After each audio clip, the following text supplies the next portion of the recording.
যারা আল্লাহ সম্পর্কে খারাপ মন্তব্য করবে, কুরুচি সম্পূর্ণ বাক্য বলবে, মন্তব্য করবে, তাদেরকে আল্লাহ তাআলা অভিশাপ দিয়েছেন।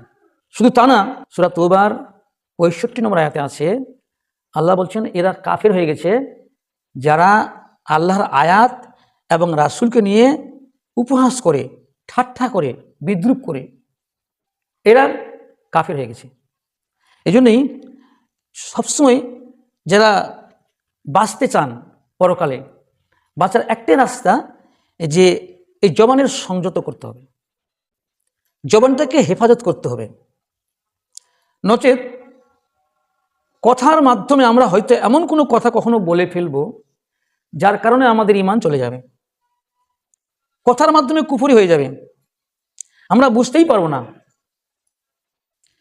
এজন্যই আমাদের প্রিয় নবী মুহাম্মদ সাল্লাল্লাহু আলাইহি ওয়াসাল্লাম তিনি জোরালো ভাষায় একটা হাদিস বলেছেন এই জবান সংযতের কারণে।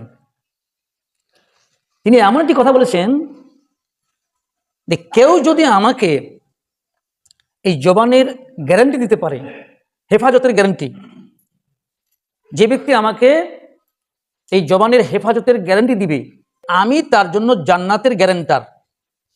বলেন সুবহানাল্লাহ।